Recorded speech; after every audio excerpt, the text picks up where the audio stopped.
opinion and realization is just, be yourself and try to get all of the clients who are going to like you for you, and the ones who want somebody else, let them go find somebody else. I'm going to build on this really, really quick because I have this one idea. When you're new, and I thought of this from one of your questions where you said, what was one of the more remarkable networking results that you got? For those of you that are newer in the business, my business, I started out cold calling, floor calls, all of it. And when I got back in the business, I kind of had to start from the ground up again about 10 years ago, so it was floor calls. So, and those people, you figure out who you're going to resonate with when you make those, when you make those cold calls, and when you make those people have become my network. And so you can start from zero, and you don't need to belong to the PTA or the local orchid club. Unless you really, but if you love orchids. Nothing against orchids. So extrovert or introvert? I would say that right now I would be an extrovert, and in a couple of hours I might be an introvert. So I cannot classify myself as either because I am both, and that's okay. That's totally fine. It's just as long as you are comfortable with whoever you are, it does not matter. But for me, it's both. I kind of have to be in this business. So while you have the mic, Krista, do you have I want to get into the stories again because I love stories. Do you have a good story about how someone entered? I was listening to Cece saying that, I started cold calling and I found out even the cold calling, the people I resonated with. When you first had to build a sphere of influence, and you have some new agents here today. Can new agents raise your hand? I know there's some in that group. For the new agents, give us a good story of how somebody unexpectedly became part of your sphere, or through an unusual outlet became part of your sphere. I have the best story! Yay! And she's sitting right there! My business partner! Also on the Perch team. My business partner. So I met her many, many, many years ago. She walked into an open house that I was at looking for a house. She and her, I don't even think you were married yet. But that's how I met my business partner. So she came into the open house. I am not the open house agent that gets people's information. I just don't do that. I don't like it. It's not for me. But what I do is I write a description of who they are, so I take notes. Because then if they come back to me, I have my notes. So I did that for her and her boy at the time. But I did that, and then they called me, I don't know, a few months later or something. And so my notes helped me remember who they were, and then I ended up helping them and maintain a friendship, and which I do. That's one of the things we love about this business is you kind of work with people who are, kind of like you, where you are at in your life. And so I developed a friendship with her and her family, and then coerced her. No, but that's my best networking story. So nothing funny or exciting, but very, very personal and special to me because it turned out, who knew, with her walking into my open house that many years ago, that she would then be my sidekick. Great. Do you have a good story for us? I have so many, because they're kind of because of the cold calling and the referral stuff, you just never know. And I'll go ahead and build on the whole Trulia thing, because I will talk to those people occasionally. It's sort of like I feel like it. It's like, I feel I want to walk, I'm walking on the beach, I'll go ahead. They give you their phone number, my God. You call them. It's weird, it's so weird, because they don't, anyway, it's so odd to call somebody on the phone now, because they just sound really nervous when you get them, and then anyway. I knew a top agent once, and she used to call people, she's like, I'll call them just to toy with them sometimes. And that's kind of how I look at it now.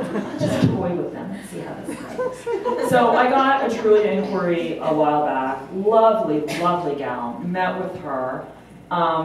And she wound up being in a, and I took her out in my car a couple of times, and I liked her so much it was fine. And she disappeared for a while, but she was on that email list. So she was getting my emails, Out of nowhere, she called me and said, I want to refer you my best friend from Thailand with her very wealthy family who, highly motivated, in escrow within 2 weeks, one of my larger sales that year. So you never know. And that was a Trulia lead. Who would have thought, right? Yeah, so Wait, I, so first, Aaron, I'm sort of wondering if any of these $2,000 Ritz-Carlton deals then became clients for life and translated into real estate. interesting. No, not anyone from, well, I mean, not really, but I did get into the real estate industry from someone that I knew at the Ritz-Carlton, who recruited me into my first company. So you never really, I mean, that's another, and it sort of goes to that lifetime value, but also just being open to business, because you never know where it's going to come from. And it's also really interesting to find the various connections. So I'll just sort of do one little story here. So when I did have my Trulia subscription, I got a lead for a guy, and I followed up with him right away. And the way that I utilize Trulia is I created a canned response in my phone, so that I could sort of cut and paste it and change the property address and respond to these people very quickly. In general, I would not call people on the phone, because at least for me, like, I hate it when somebody calls me, especially a salesperson. Like, it just drives me nuts. Send me a text message, send me an email, because I'm busy, and if I'm right in the middle of something, it just feels intrusive, and maybe that's just part of my generation.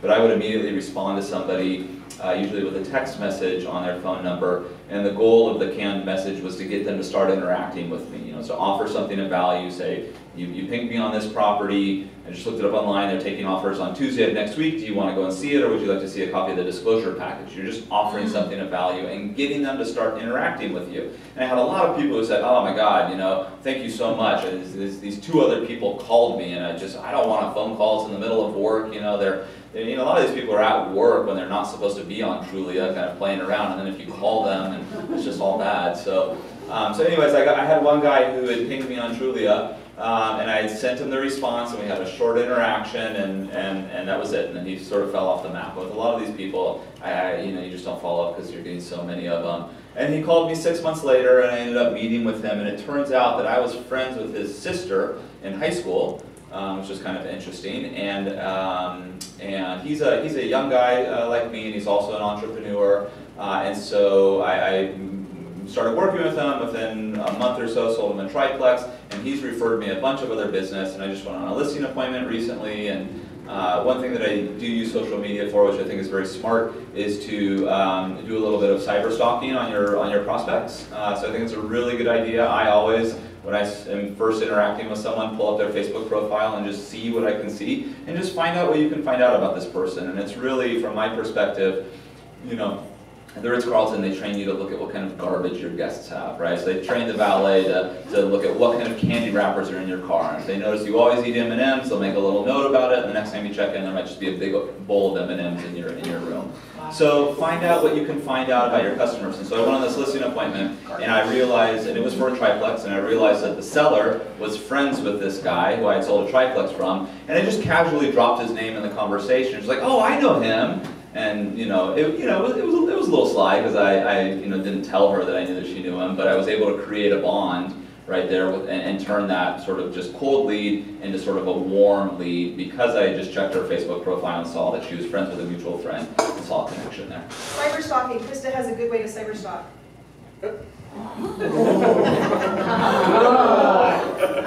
Crystal.com. There's a website, I think it's crystal.com. Is it .com, Robert? I think it's .com.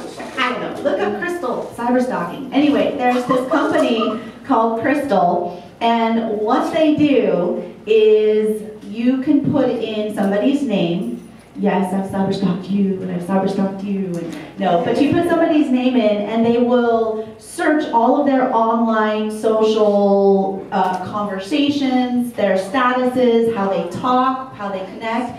And then what they'll do is they'll come back and tell you how they like to best be connected with, how they like to be talked to, if they're direct, if they want more emoticons, if they want 1 or 2 word responses.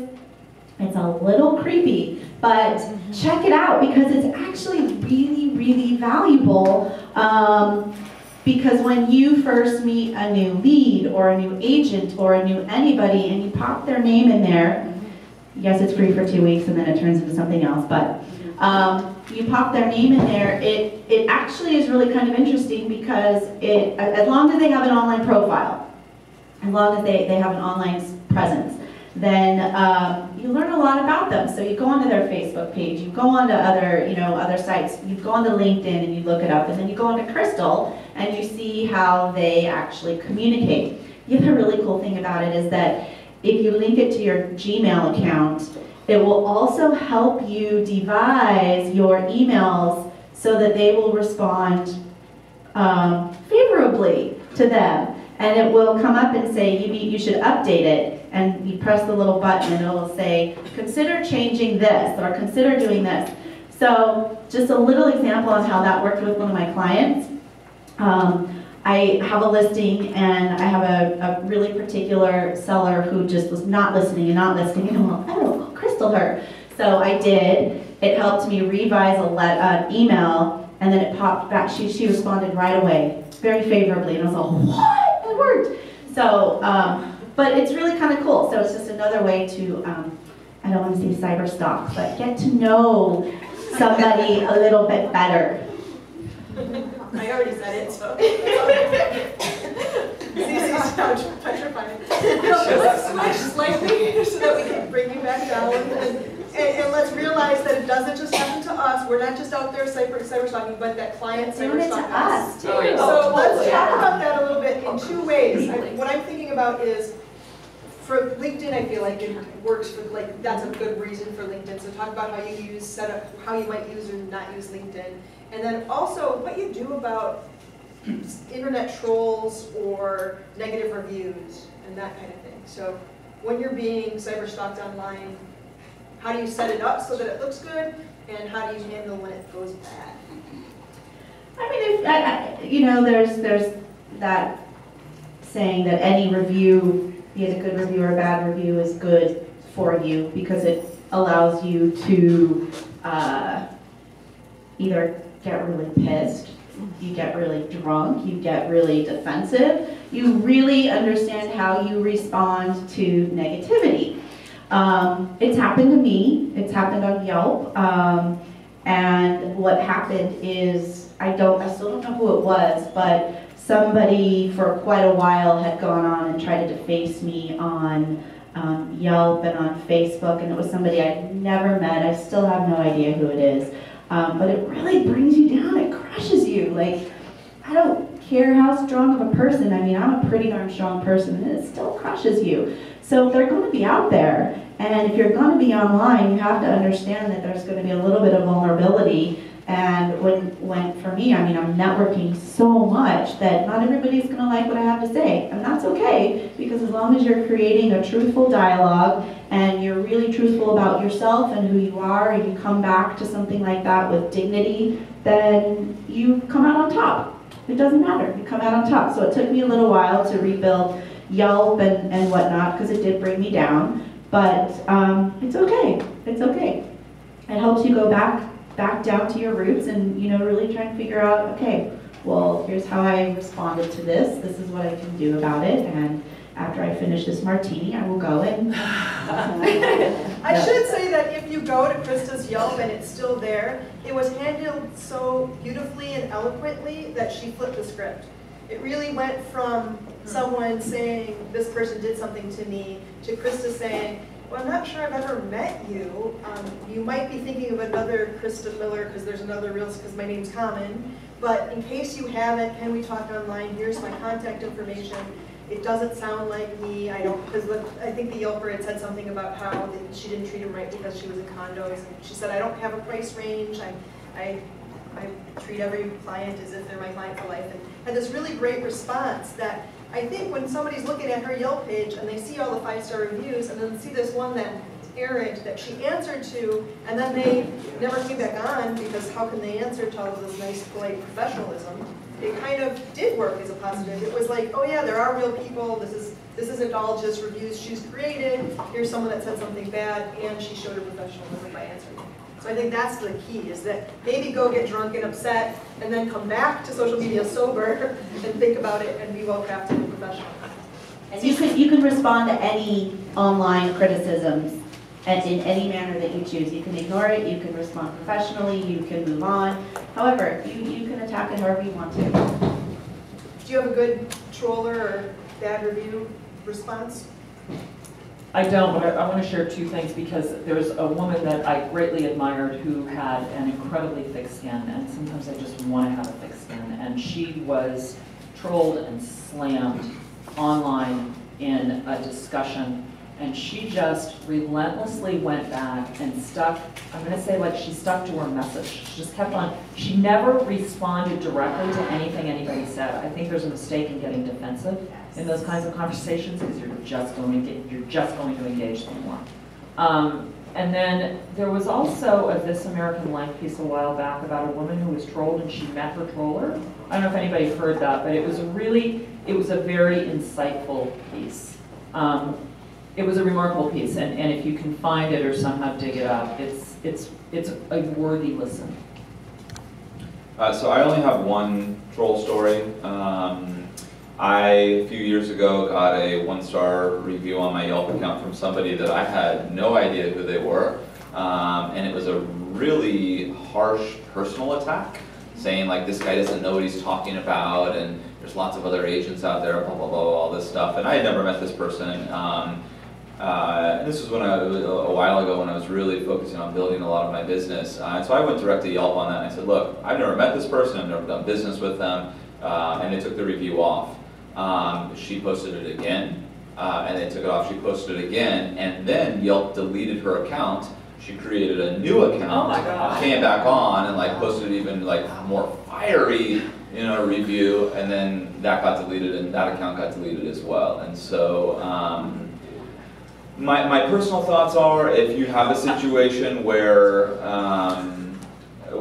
somebody does post a negative review and it's because of an actual situation that happened, I mean, how I would deal with it would be, to just take ownership of your responsibility in the situation. Because no matter what, you're going to have some responsibility, even if they're crazy. Even if it's just as far as saying, like, look, I'm really sorry that we had a miscommunication and understanding. I wish things could have worked out differently, but I've done my best to learn to grow from this situation, or something like that. I'm definitely not getting defensive. But I feel like if you take a submissive position in a lot of places in life, you really just disarm people. So that's how I would deal with something like that. Sort of submissive and just, I mean, we all have responsibility. In every miscommunication and misunderstanding, both parties have a responsibility. So just own your part of it and move forward.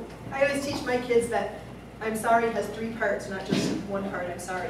First you say I'm sorry, then you say, well, usually understand it, so it could be 4. First you say I understand, then you say I'm sorry, and then you try to make repairs if there's anything that you can do to make repairs, and then you try to never do it again. So, yes, those things.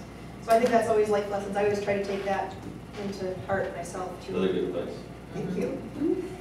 So I want to get back into how you manage the people looking at you, not just for the negative reviews. Like, do you use LinkedIn at all as part of your social media? Or so my take on, and what I wanted to talk about also was the website. So I think it's critical to have a LinkedIn account because LinkedIn does a lot of search engine optimization. So it's going to be one of the first things that pops up in a public profile so that people can sort of see your professional component.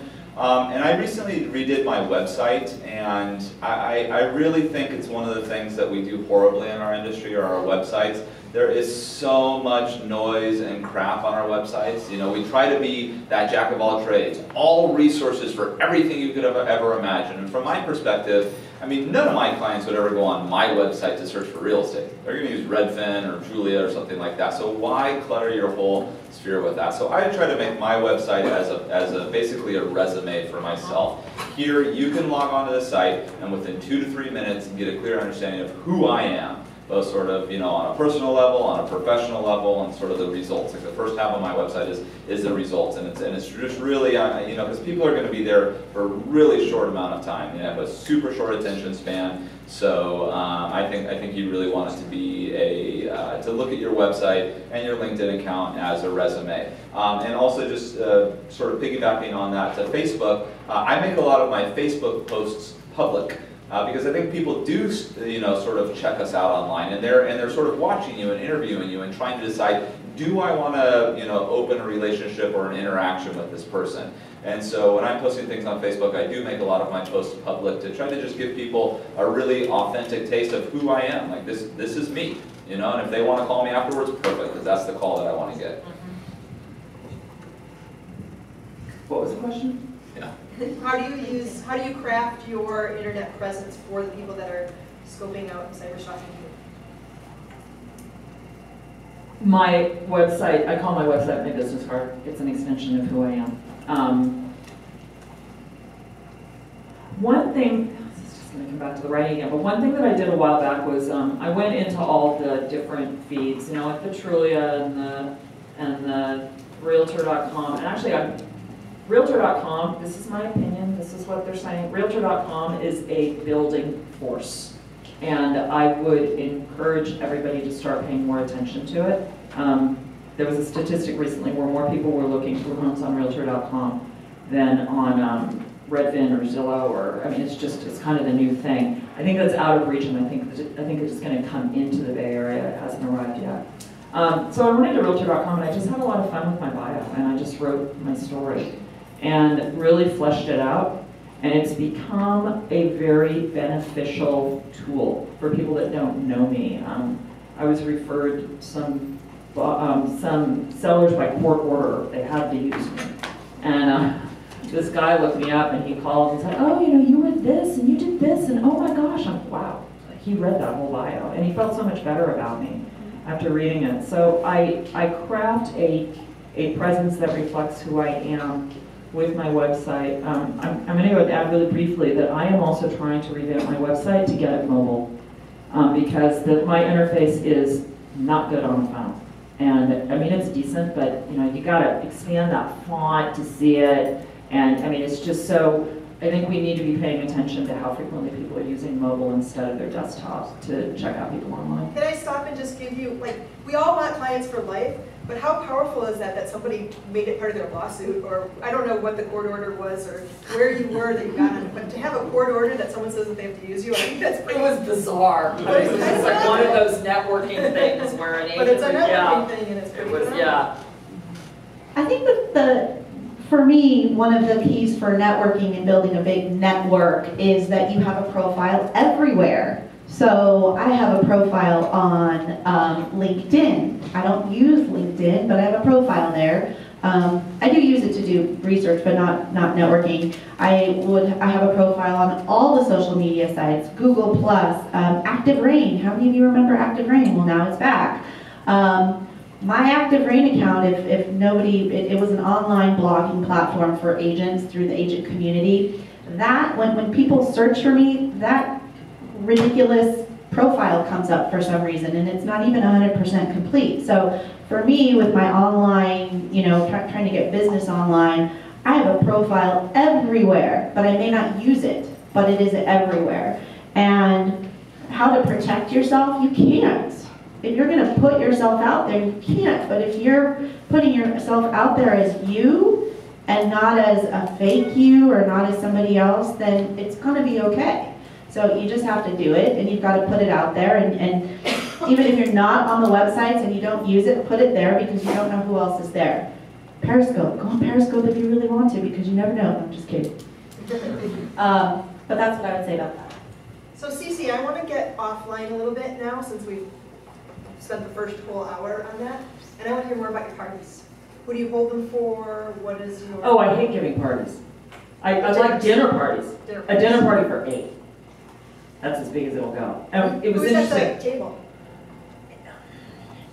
You know, I don't, maybe some clients, you're delving into personal things. It's okay. I don't really do the networking. The dinner parties are not so much networking, although I do have very old clients and dear friends who do come to my dinner parties. I live in Alameda, even though I sell in San Francisco. So it's really the lunch things. I have a fantasy about throwing a dinner party someday, and I'm going to rent one of those nice private rooms and like One Market or someplace and just invite really special people. And one of the nicest events I ever went to was a dinner party for maybe 15 or 16 given by a mortgage broker in an amazing restaurant, and it was a magical evening. And it was all agents. It was really extraordinary. And I really admire the people that put on those big splashy events because it is work. And I've tried that stuff, and it's never that's not my wheelhouse for networking. So you live in Alameda, but you work in San Francisco. How do you reach out to San Francisco in particular? Like some of us walk our dog. I get a lot of referrals from East Bay agents. Do you? Yes, I get a lot of referrals from East Bay agents. When I took time off and I was doing my writing and my copywriting, I worked for a lot of East Bay companies.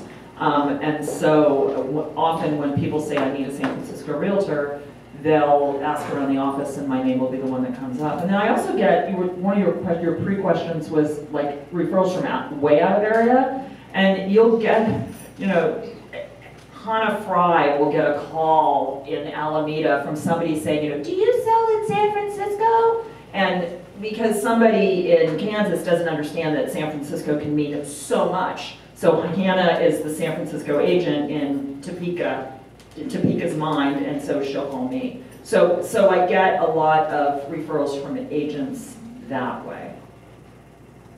How about you, Erin? And I take agents to lunch. Yeah. Do you have a good does everyone in your neighborhood know you? Absolutely, yeah. They know me because I try to be a social butterfly in my neighborhood.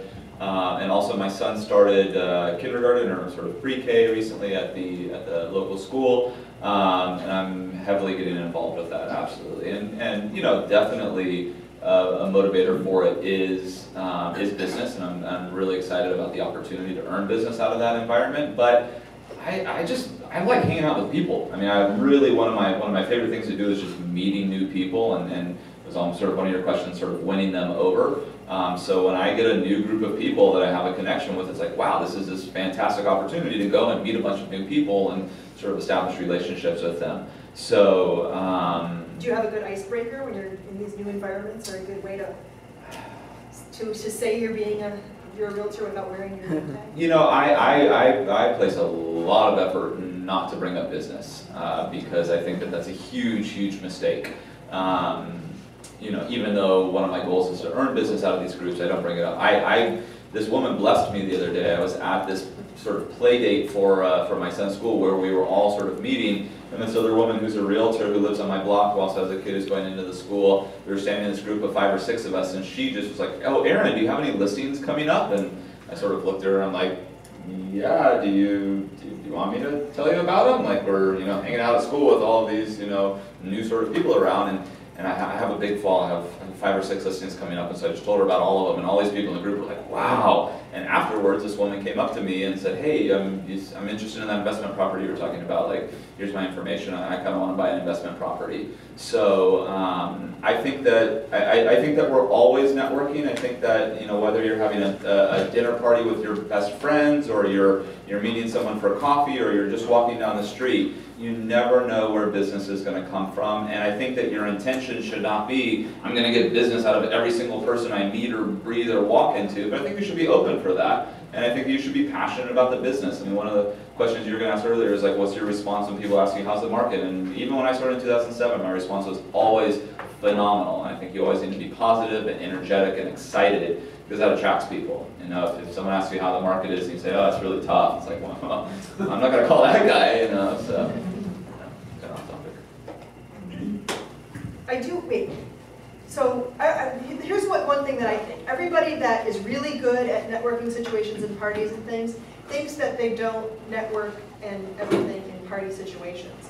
And I think that there's a way that you build the friends and talk to people and start with its phenomenal market. But a lot of times you're at a party and people say, so what do you do? Do you have an elevator pitch for them? I don't have an elevator pitch. I mean, when people ask me, I generally just say, you know, I sell houses, I sell homes, I'm a realtor, and I've worked on the elevator pitches before, but to me they always sound, I mean, some people have some really kind of catchy ones and interesting, but no matter what, they sort of always sound canned and kind of corny. So I just like to be really, I mean, people are always interested in real estate. Everybody's interested in real estate. You know, it's like, it's a hot topic, you know, and that doesn't mean that everybody wants you to just, you know, blah, blah, blah, blah, blah about real estate, but people will generally ask you, oh, how's the market? You know, how are things? And so one thing that I do, one sort of technique that I utilize to, you know, when the time is right to let people know I'm a realtor is if you ask somebody else, like, oh, what do you do for work?